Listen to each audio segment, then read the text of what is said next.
શહેરના વેસુ યુવકો પર હુમલાનો મામલો. આંબેડકરના રહીશોએ વેસુ પોલીસ મથકમાં હોબાળો મચાવ્યો. આરોપી વિરુદ્ધ સ્થાનિકોએ કડક કાર્યવાહી કરવાની કરી માંગ.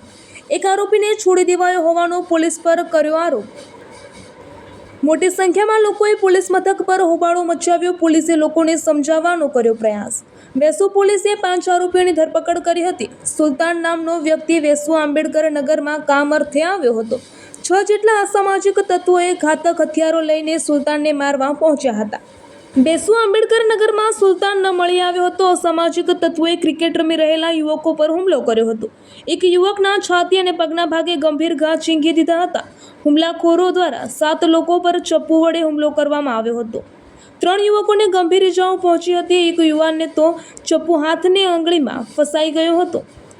પોલીસે 6 આરોપીઓની ધરપકડ કરી કાર્યવાહી શરૂ કરી છે. રિપોર્ટર રાજુભાઈ સુખડિયા.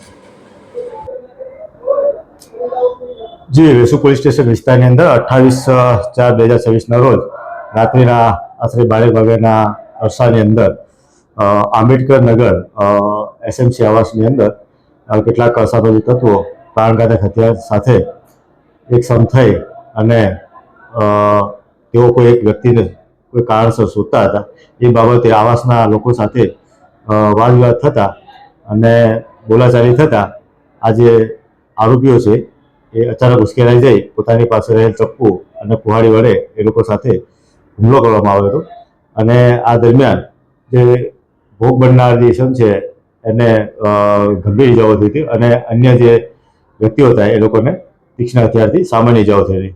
આ બાબતે અમે ખૂનની કોશિશ રાયોટિંગનો ગુનો દાખલ કરી અને આરોપીઓને ધરપકડ કરવામાં આવેલી છે અને મુદ્દામાલ પર કબજે કરવામાં આવેલો છે.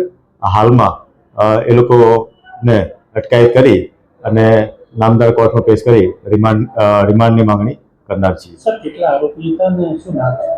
ટોટલ કુલ 8 આરોપીઓ હતા, જેમાંથી 5ની ધરપકડ થઈ છે અને એક આરોપી કાયદાનો સંઘર્ષ અને જેમાં એક વ્યક્તિ એ કાયદાના સંઘર્ષમાં આવેલો હોવાનું જણાય છે.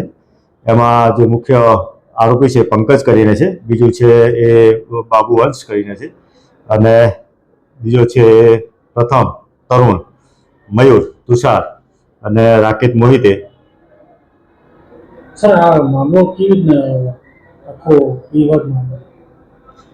આ મામલો એ લોકો એવું છે જે આરોપી છે અને જે ફરિયાદી છે બંને જે છે એ બધા આજુબાજુ બીજાના આવાસમાં રહે છે અને અગાઉથી બીજાને ઓળખી પણ રહે છે અને આ લોકોને જે અત્યારથી તપાસ ચાલી રહી છે આ બાબતે અમારે કે ખરેખર બનાવવાનું શું મુખ્ય કારણ છે. આ લોકો ત્યાં ગયા એટલે કોઈ બી એ લોકોના અંગત કારણોસર વાદ વિવાદ થયો હોવાનું માનવું છે.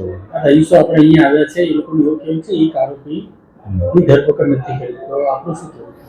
અમારે જે છે એક અંશ ઉર્ફે બાબુ કરીને છે એ વ્યક્તિને એના વાલીને અમે નોટિસ આપવામાં આવી છે અને હાલમાં એનો અમે જ્યારે સ્કૂલમાં જઈ એની એલસી બાબત તપાસ કરતા એ જુવેનાઇલ હોવાનું જણાય છે, જેથી હાલમાં એના વાલી સાથે હાજર રહેવા એની પ્રોસેસ ચાલી રહી છે અને જે બાબતે અત્યારે મારા જે ચાઇલ્ડ વેલફેર ઓફિસર છે એ પણ હવે ત્યાં જ છે. હા, જે પકડાયેલા છે એમાંથી આ જે પંકજ કરી છે ઉર્ફે ફકીઓ કરીને એના વિરુદ્ધમાં ઘણા બધા ગુના દાખલ થયા છે. ખૂન અને ખૂનની કોશિશના છે અને અત્યારે પણ બીજા અન્ય 2 પોલીસ સ્ટેશનના ગુનામાં વોન્ટેડ છે. ઓકે.